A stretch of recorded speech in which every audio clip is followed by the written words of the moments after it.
The rain came down in sheets, violent and sideways, the kind of storm that made the city feel like it was being rinsed clean of its sins. Water sluiced through the broken panes of the observatory's dome, drumming on the iron ribs overhead and running in cold rivulets down the inside walls. Elias stood beneath the center of it all, unmoving, letting the drops soak his gray hair flat against his skull. His coat, wool, heavy, the same one he'd worn that night, was already saturated, clinging to his shoulders like a second, grieving skin. He didn't bother to shake it off. Wet was honest. Wet didn't pretend the years had been kind.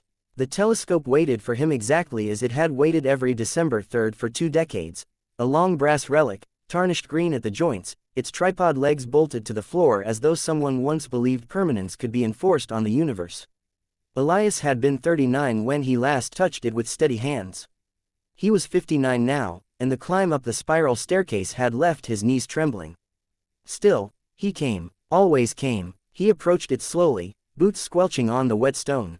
The eyepiece was clouded with condensation and 20 years of neglect, but he knew the exact coordinates by heart.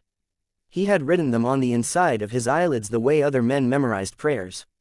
Right ascension 05H 34 meters 31.94 s. Declination plus 22 degrees 0 minutes 52.1 seconds. The place where the sky had torn open and taken Mara from the driveway while he fumbled for house keys that suddenly didn't matter. He leaned forward and pressed his forehead to the cold metal, the way a penitent presses lips to a relic. The chill bit deep, grounding him. "I know you're still there," he said aloud. His voice cracked like thin ice. "I felt you watching all these years.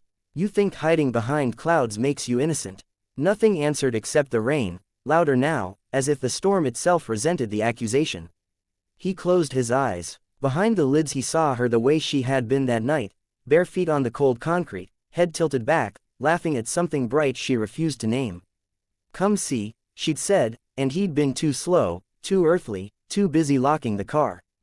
By the time he reached her, the light had already folded around her like wings. One heartbeat she was flesh and breath and the scent of jasmine shampoo. The next she was a silhouette inside something impossibly white, and then even the silhouette was gone. The only evidence, a single star that hadn't existed on any chart, blazing where no star belonged. Astronomers called it a transient event, a fluke, a nova too close, too brief.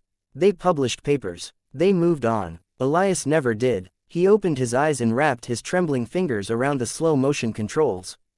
The gears protested with a metallic shriek, 20 years of rust flaking away like old scabs. He didn't try to point it at the sky. The clouds were a wall tonight, thick and absolute. Instead he let his hands fall. "I'm tired," he whispered to the empty dome. "I'm tired of looking up when the answer was never up. It was always in." Something answered then, not sound, but pressure. A sudden density in the air, as if the storm itself had paused to listen. The temperature plunged, his breath fogged in front of him. The telescope shifted. It was subtle at first, a tremor running through the mount, the way a sleeping dog twitches when it dreams. Then the barrel dipped, gears grinding, until the gray tube no longer sought the heavens but aimed downward, inward, directly at Elias's chest. He did not step back. He had waited too long for fear. A pinprick of light appeared at the eyepiece, soft, pearlescent, the color of moonlight on still water. It widened into a needle, then a wire, then a beam no thicker than a finger. It touched him over the heart and passed through cloth and flesh as easily as memory. There was no pain, only recognition, the way a man feels when someone speaks his true name after years of aliases. Inside the light, shapes moved. Mara stepped out of it. She looked exactly as she had the last time he saw her alive, 36 years old, hair loose and wild, wearing the faded blue cotton dress she loved because it had pockets deep enough for stardust, her joke. Bare feet, as always. She was luminous, but not ethereal. There was weight to her, gravity, the slight tilt of one hip that meant she was amused. Elias tried to speak and found his throat full of 20 years of unsaid things.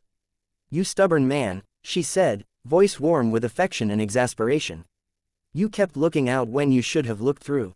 Behind her, the light unfolded into a corridor of living night, galaxies spiraling like cream in coffee, nebulae breathing slow and deliberate, entire clusters of stars blinking the way eyes do when they first notice you. It was vast and intimate at once, and it was watching him.